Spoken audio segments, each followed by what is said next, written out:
Assalamualaikum warahmatullahi wabarakatuh. Waalaikumsalam. Halo Sobat Semegah, selamat datang kembali di Speak. Bulan Ramadan yang penuh berkah ini sudah tiba. Kali ini kita mempunyai yang spesial nih untuk kalian semua, yaitu segmen baru Cerdik, Ceramah Ramadan Asik, yang akan membuat kalian semua lebih dekat dengan Allah SWT. Bersama saya, Jessica Octavianda, yang akan menemani kalian semua belajar dengan have fun di bulan yang suci ini. Pastinya dari teman-teman semua ada yang penasaran nih, bagaimana sih caranya kita untuk meningkatkan kualitas belajar mengajar di dalam bulan suci Ramadan. Nah, untuk menjawab semua pertanyaan itu, hari ini kita sudah bersama dengan tamu spesial, yaitu Bapak Farid Wajdi, SAG MPDI, selaku pengawas guru agama di 8 kecamatan Kabupaten Banyuwangi. Selamat datang Bapak di podcast kita. Semoga hari ini dapat memberikan ilmu yang bermanfaat untuk guru-guru dan juga siswa-siswa SMK Negeri 1 Gelaga. Pastinya bakalan ada banyak sekali ya Bapak pengalaman Bapak yang mungkin bisa di-share nih untuk teman-teman semua. Baik Bapak, sebelumnya boleh dong untuk menyapa Sobat Semegah dulu nih. Oke, Assalamualaikum warahmatullahi wabarakatuh, Sobat Semegah semuanya. Pada kesempatan yang berbahagia ini, saya alhamdulillah mendapatkan amanah untuk menjadi tamu dalam podcast kali ini. Sobat Semegah sekalian, nama saya Farid Wajdi, SAG MPDI, pengawas guru pendidikan agama Islam di 8 kecamatan Kabupaten Banyuwangi. Di sini alhamdulillah kami bersama dengan 5 pengawas lainnya untuk menjadi salah satu quality assurance, penjamin mutu bagaimana pelayanan pendidikan agama Islam bisa dirasakan oleh guru juga oleh peserta didik di Kabupaten Banyuwangi. Baik Bapak, terima kasih. Terima kasih Bapak sudah menyempatkan waktunya untuk hadir di sini. Oh ya Bapak, sebelumnya kan Bapak tadi mention untuk 8 kecamatan. 8 kecamatan itu kecamatan apa saja Bapak kalau boleh tahu? Iya, mulai dari Rogojampi sampai Wongsorejo. Jadi meliputi Kabat, kemudian kota Banyuwangi sendiri, Sekitaran kota kemudian gitu ya, sekitaran kota, kemudian Giri, Glaga, Kalipuro, Licin, kemudian Wongsorejo. Oh begitu. Itu kalau boleh tahu di setiap pengawas itu mengawasi 8 kecamatan atau setiap pengawasnya itu beda-beda Bapak? Karena keterbatasan jumlah pengawas di Kementerian Agama, ada 3 pengawas guru PAI di sekolah menengah.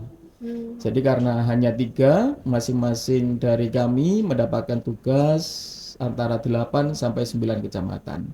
Untuk pengawas guru pendidikan agama Islam di jenjang dasar itu hanya ada 4 dan di Kabupaten Banyuwangi. Karena jumlahnya juga sedikit, maka pengawas menengah ini juga membantu sehingga saya pribadi ditambah menjadi pengawas guru PAI di 4 kecamatan untuk SD. Wah, totalnya jadi 12 ya Bapak? Jadi Bapak 12, mengawasi ya, untuk guru betul. agama. Sibuk ya Bapak? Ya lumayan. Saya penasaran nih jadinya, bagaimana sih awal mula Bapak menjadi seorang guru pengawas? Bukan guru pengawas, tapi pengawas guru agama. Iya. Awalnya saya mengikuti penerimaan ASN yang berada di Kementerian Agama pada tahun 2024-2025. Masih baru ya Bapak? Masih baru 2004. Oh, 2004. 2004 dan 2025. Kemudian pengangkatannya itu bisa dikat ya? Ya. Bisa. Jadi saya mengikuti seleksi ASN, aparatur sipil negara yang berada di Kementerian Agama pada tahun 2004-2005. Dan pada saat itu saya mengambil formasi sebagai guru SMP. Alhamdulillah Allah memberikan anugerah kepada saya untuk menjadi bagian dari keluarga besar Kementerian Agama Kabupaten Banyuwangi. Penempatan pertama berada di SMP Negeri 1 Songgon. Anda Wah, tahu Songgon di mana? tahu. Iya, itu contohnya. Jadi kurang lebih antara 45 sampai 50 kilo dari Iya dari sini. kota Iya. Banyuwangi. Selanjutnya 4 tahun kemudian saya diminta untuk mutasi di SMP Negeri 5 Banyuwangi, Oh depan di kantor dekat kejaksaan iya, ya, dekatnya kampus 2 ya, Bapak? dekat kampus 2. Iya. Untuk selanjutnya karena ada formasi guru pendidikan agama Islam di SMK Negeri 1 Gelaga. Kemudian pada tahun 2015 semester kedua, alhamdulillah saya bisa mutasi ke sekolah Anda di Masya Sumegah Allah. menjadi bagian dari keluarga besar Sumegah. Wah, ternyata Saya Bapak guru agama di sini guru ya? agama di sini selama 4 tahun. Kemudian saya diberikan tugas awal untuk mendampingi anak-anak di kampus 2. Betapa luar biasanya mereka sebagai taruna ya di sekolah pelayaran gitu ya. Ternyata juga akan berpengaruh ya kepada pola pembelajaran yang ada di kelas. Selanjutnya saya ditambah ya, atau berganti rotasi dengan teman-teman guru PAI yang lainnya, kemudian mendapatkan tugas di beberapa jurusan di kampus 1 seperti di TITL dulu ya, di kelistrikan, di mesin ya, pemesinan Golongannya PM ya, jurusan-jurusan cowok jurusan-jurusan gitu. ya. Setelah itu pada tahun 2018 saya diminta oleh kantor Kementerian Agama untuk mengikuti asesmen calon pengawas. Dan alhamdulillah untuk asesmen di tingkat kabupaten lolos, dan di tingkat Kanwil, kantor wilayah di Provinsi Jawa Timur, alhamdulillah juga lolos. Kemudian pada kisaran Juni, insya Allah tahun 2019, definitif saya sebagai pengawas guru PAI. Untuk sementara diberikan tugas di jenjang dasar, diantaranya di Kecamatan Kabat ya, dan beberapa di kota ya, seperti itu. Untuk selanjutnya karena jumlah pengawas semakin sedikit ya, karena ada yang purna tugas, hingga saat ini kami dan saya diberikan amanah untuk 8 kecamatan yang tadi itu Sampai sekarang. sampai sekarang ya. Jadi saya pernah menjadi bagian dari Sobat Sumegah seperti itu. Masya Allah, ternyata Bapak Farid ini seorang guru SMK Negeri 1 Glagah teman-teman dulunya. Ya, luar Mungkin biasa. ada alumni-alumni nih yang mungkin nonton dan dulu muridnya Pak Farid. Halo semuanya. Nah, Bapak kan tadi perjalanannya sebagai seorang pengawas itu dimulai dari seorang guru biasa ya, Seorang Pak. guru Guru agama. di SMP. Iya, di SMP sampai kemudian di SMK Negeri 1 Glagah. Ada nggak sih perbedaannya Bapak antara menjadi guru biasa dan juga menjadi seorang pengawas? Saya berpikiran bahwa ketika kita berusaha untuk menjadi khairun nas anfa'uhum linnas, sebaik-baik manusia adalah manusia yang bermanfaat untuk orang lain. Karena itu sebagai guru juga bermanfaat secara langsung kepada peserta didik, dan ketika promosi menjadi pengawas guru pendidikan agama Islam, maka akan memberikan manfaat yang jauh lebih besar. Ketika kami mendampingi guru PAI agar guru PAI sesuai dengan kompetensinya, baik itu profesional, kemudian pedagogiknya, kemudian bagaimana mereka mampu untuk mengimplementasikan ya, perkembangan metodologi pembelajaran PAI, maka mereka akan mampu memberikan pelayanan terbaik bagi siswanya. Seperti itu. Bagaimana guru tidak menjadikan siswa itu sebagai objek ansih, akan tapi siswa itu pada hakikatnya adalah sebagai subjek. Mereka mengembangkan ya, mengeksplorasi kemampuan yang dimilikinya, sedangkan guru adalah sebagai fasilitator, sebagai mediator ya antara begitu luasnya keilmuan yang harus dimiliki oleh siswa itu, maka bagaimana guru menjembatani.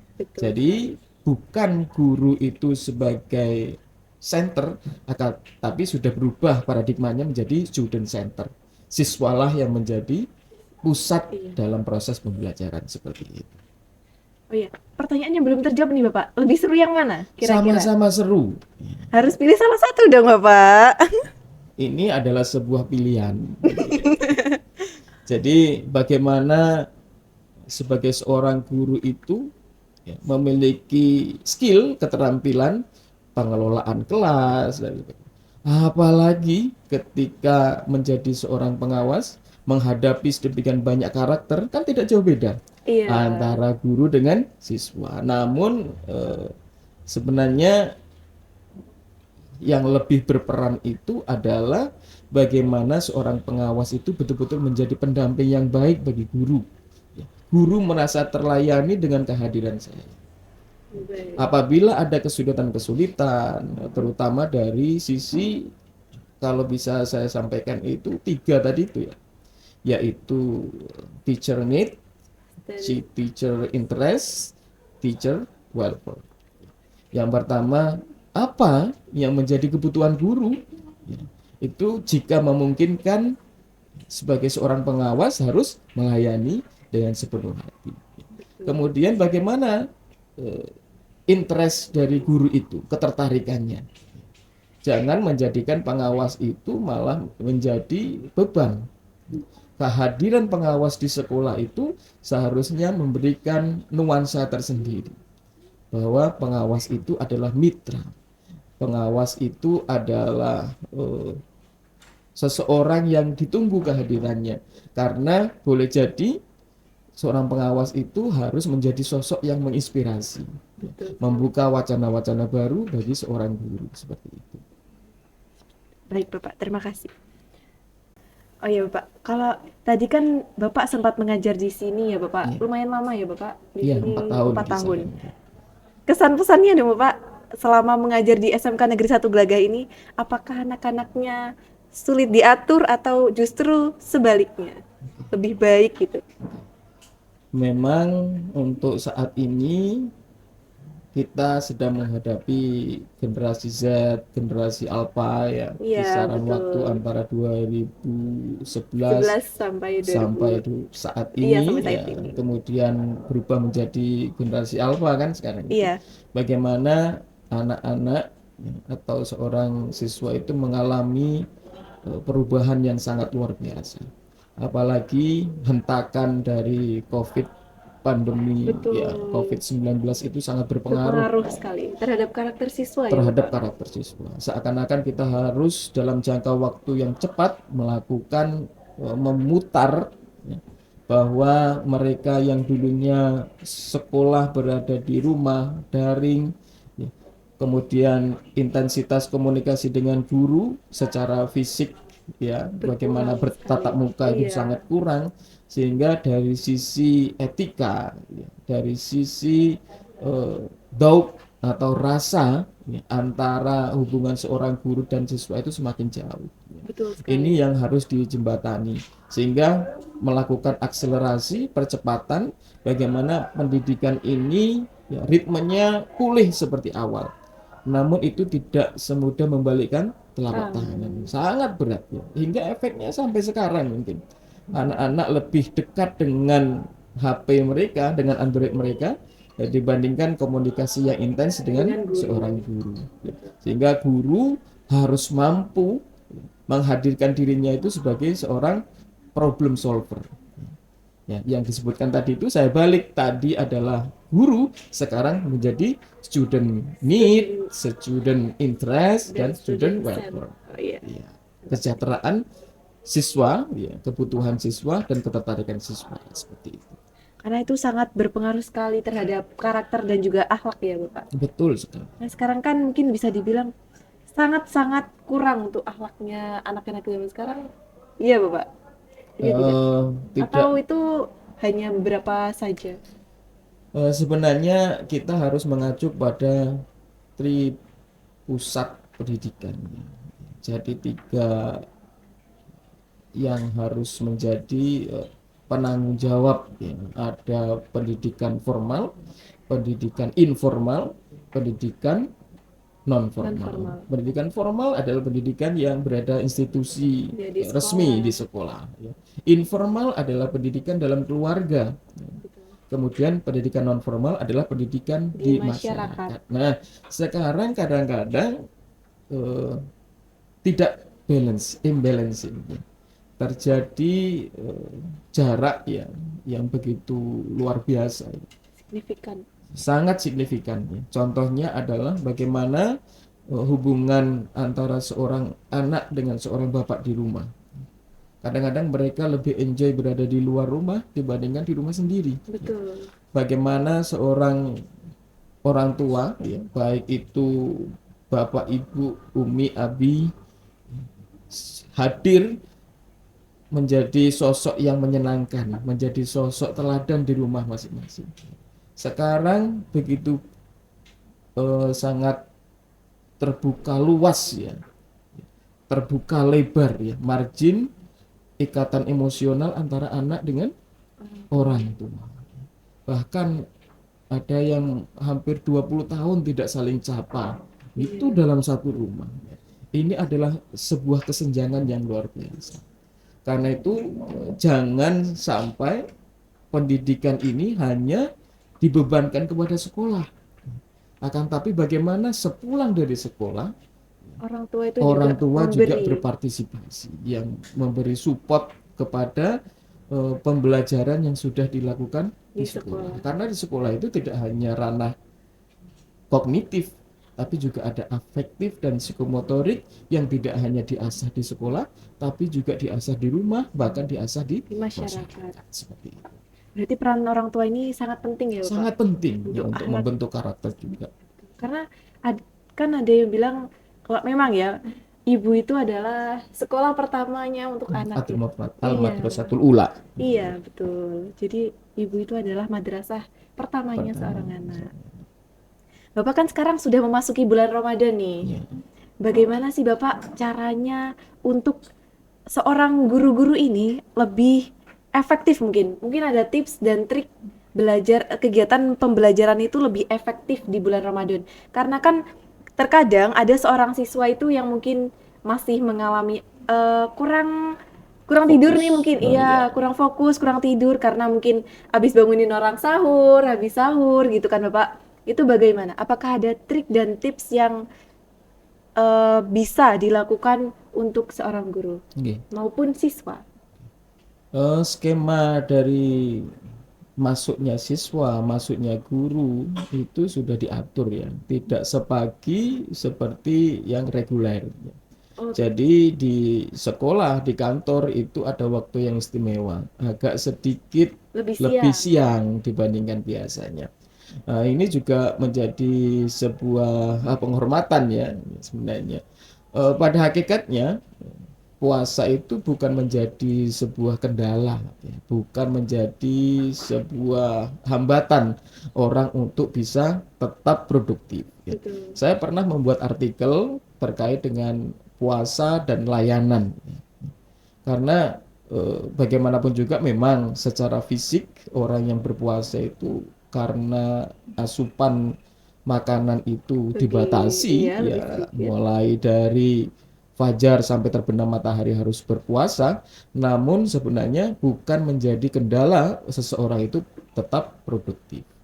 Seharusnya antara guru dan siswa juga demikian.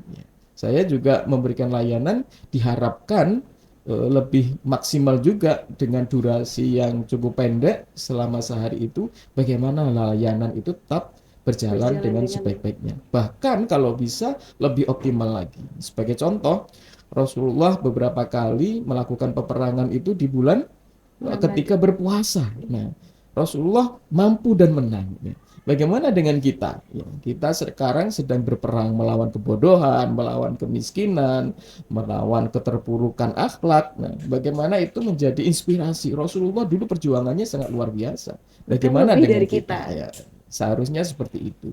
Maka dengan beberapa rukhsah ya, keringanan-keringanan dari durasi waktu, maka seharusnya itu juga dimaksimalkan. Memang pola pembelajarannya juga harus sedikit di-create ya. Harus ada eh, apa namanya? Inovasi-inovasi Iya. bagaimana pembelajaran itu tetap berjalan dengan baik.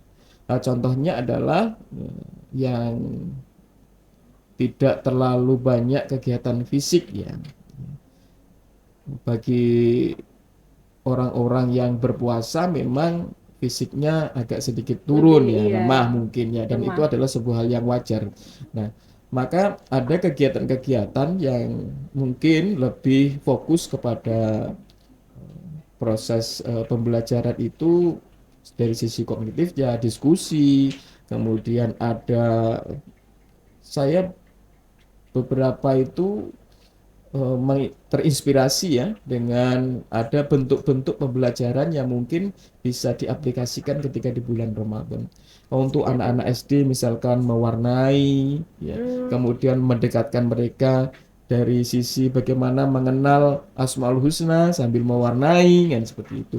Untuk anak-anak yang mungkin itu kan anak-anak TK iya, ya, masih kemudian kecil. masih kecil, Iya. kemudian anak SD juga tidak menutup kemungkinan ada beberapa kegiatan-kegiatan ya, misalkan membuat puzzle ya kaitannya dengan Ramadan. Bagaimana dengan anak-anak SMP? Ya, banyak kegiatan-kegiatan. Ya. Contohnya mereka mungkin melakukan pembelajaran itu tidak di ruangan kelas ya, boleh jadi outing kelas ya, seperti Di dilakukan di masjid ya, berupa pembelajaran yang terkait dengan interaktif ya. Contohnya anak-anak dibuat beberapa kelompok dan ya mungkin itu pernah dilakukan. Ya. Mereka bisa jual beli informasi di ruangan itu berdiskusi sehingga di ya situ. berdiskusi yang pada akhirnya akan mencapai target pembelajaran pada saat itu. Apa sebenarnya yang ingin dicapai dalam pembelajaran, misalkan materi terkait dengan puasa, materi terkait dengan sholat, atau pembelajaran yang lainnya yang kaitannya dengan filantropi, misalkan kepedulian kepada sesama dan seterusnya. Jadi inilah yang harus dilakukan oleh pengawas untuk melakukan support, ya, baik itu dari sisi dukungan, memberikan ide-ide Betul. terkait bagaimana guru harus bersikap, bagaimana guru harus merubah pola pembelajarannya agar tidak terlalu berpengaruh ya kondisi Ramadan ini malah menjadikan pembelajaran itu lebih Lebih menyenangkan. berkualitas, lebih menyenangkan dan Berarti seterusnya. harus bukan merubah yang secara signifikan atau bagaimana ya Bapak, tapi merubah cara belajarnya itu menjadi lebih menyenangkan, lebih asik gitu, lebih have fun gitu ya Iya Bapak. betul. Ya. Biar mereka itu tidak terus-menerus apa ya kayak ke distract gitu kan. Kita lagi puasa gitu Iya, kan Bapak biasanya. iya. Harus menumbuhkan image yang baik ya, menumbuhkan motivasi ekstrinsik dan intrinsik ya, dari siswa itu. Demikian juga niatan dan motivasi besar dari seorang guru ketika hadir di sekolah, ketika mereka performanya bagus di kelas, maka itu juga akan sangat berpengaruh ya kepada kondisi siswa pada saat Iya, itu. Mungkin mereka yang ngantuk ya karena yang disebutkan tadi itu kan oleh host bahwa anak-anak yang membangunkan masyarakat di iya lingkungannya untuk untuk sahur sahur. sebenarnya sudah ada tugas tersendiri, tapi kadang-kadang anak itu senang dengan itu Iya, daripada mereka harus berkutat dengan HP-nya masing-masing, akan lebih bermanfaat untuk membangunkan orang-orang sahur. orang-orang sahur di lingkungan sekitar seperti itu. Oke, baik Bapak. Terus ada nggak sih Bapak, maaf, ada nggak sih Bapak selama Bapak mengawasi di 8 kecamatan ini, itu ada kegiatan yang mungkin menurut Bapak itu mengganggu nih untuk siswa dalam berpuasa? Alhamdulillah, mohon paradigma tentang mengawasi ini lebih dibawa ke arah pendampingan saat Oh. ini. Jadi paradigma kepengawasan sekarang adalah paradigma pendampingan ya. Jadi guru itu tidak terasa Sedang diawasi, diawasi sedang sekali diawasi itu. ya, merasa ketakutan ya. Seakan-akan ada superpower yang hadir pada saat itu di sekolah mereka. Namun sekali lagi yang saya sampaikan adalah guru merasa terdampingi, merasa terayomi, ya, merasa kebutuhan-kebutuhannya terpenuhi oleh kehadiran Pengawas. Nah, selama ini ya, sebelum Ramadan itu dilaksanakan pasti ada juknis bagaimana pelaksanaan pembelajaran selama bulan Ramadan. Contohnya adalah eh, dari arahan Bapak Kabid ya, Kepala Bidang PAIS di Kanwil, Bapak Dr. Haji Ahmad Burhanuddin, kemudian di breakdown sampai ke tingkat kabupaten, kemudian kita aplikasikan di sekolah. Ada beberapa opsi ya, yang ditawarkan. Contohnya diantaranya adalah ada yang menginap misalkan. Oh, kayak Nah, eh apa itu namanya? Pesantren kilat. pesantren Iya, kilat betul, ya, pesantren seperti kilat. itu. Ada yang pembelajarannya reguler di kelas ya. Dan banyak kegiatan-kegiatan, ada yang ikut bersama kegiatan di pondok pesantren ya. Terserah diberikan keleluasaan kepada guru PHI ya untuk meningkatkan kreativitasnya bagaimana mengelola pembelajaran itu selama bulan Ramadan. Saya kurang tahu bagaimana kegiatan pembelajaran selama bulan Ramadan untuk guru PAI di Semegah ini. Ya mudah-mudahan ini menjadi lebih menarik Iya. ya. Dan insya Allah suatu saat akan saya melakukan supervisi ya. Kami hadir di sini untuk mengetahui bagaimana kegiatan selama Bulan bulan Ramadan. Ramadan seperti itu. Mudah-mudahan saya berharap guru Semegah menjadi guru yang luar biasa. Amin. Semoga. Oke, Bapak, kayaknya kita sudah lumayan panjang nih Bapak pembahasannya ya. Panjang sekali. Iya, dari mulai Bapak cerita bagaimana awal mulanya Bapak menjadi seorang pengawas, kemudian sampai dengan eh, sistem pembelajaran selama bulan Ramadan. Nah, untuk terakhir nih Bapak, karena pembahasan kita sudah lumayan panjang, jadi untuk terakhir mungkin pesan dan kesan dan pesannya untuk guru-guru kita nih, guru-guru PAI di SMK Negeri 1 Gelagah, dan mungkin untuk siswa-siswa Semegah juga. Oke. Ini menjadi sebuah momen yang luar biasa. Mari kita perhatikan bahwa Ramadan tahun ini adalah menjadi momen yang sangat penting bagi kita. Karena tidak ada yang menjamin kita akan bertemu dengan bulan Ramadan tahun yang akan datang. Betul. Oleh karena itu, momen penting ini mari kita manfaatkan. Sebagai seorang guru, bagaimana memaksimalkan tupoksinya, tugas pokok dan fungsi seorang guru. Melakukan pembinaan, pembimbingan, mendampingi siswa, bagaimana berproses selama bulan Ramadan ini, terutama dari sisi keimanan dan ketakwaannya, serta amal-amal soleh yang harus dilakukan. Demikian juga sebagai seorang siswa, maka harus mengikuti ritme yang baik, yang positif selama bulan Ramadan ini. Karena mereka harus tahu, ya, jangan dikatakan alif lam mim itu satu huruf, akan tapi alif satu huruf, lam satu huruf, mim satu huruf. Setiap hurufnya adalah 10 kebaikan. Apalagi di bulan suci Ramadan, Allah akan melipat gandakan amal. Nah, ini kesempatan luar biasa. Maka gunakan kesempatan pembelajaran ini untuk melipat gandakan amal itu tadi. Nah, dengan semangat itu, maka insya Allah Ramadan tahun ini adalah menjadi Ramadan yang penuh dengan makna. Sesuai dengan arahan Bapak Prof. Bukti, Menteri Pendidikan Dasar dan Menengah itu, bahwa deep learning, bagaimana pembelajaran itu bermakna, bagaimana pembelajaran itu dilaksanakan secara menyenangkan, dan bagaimana pembelajaran itu bermanfaat secara langsung bagi siswa-siswi. Dan ini insya Allah juga akan berpengaruh kepada guru tersebut. Saya pikir seperti itu. Oke, baik. Terima kasih atas pesannya Bapak, dan juga terima kasih atas waktunya sudah menyempatkan, karena Bapak sibuk ya Bapak sekarang? Enggak, tidak juga.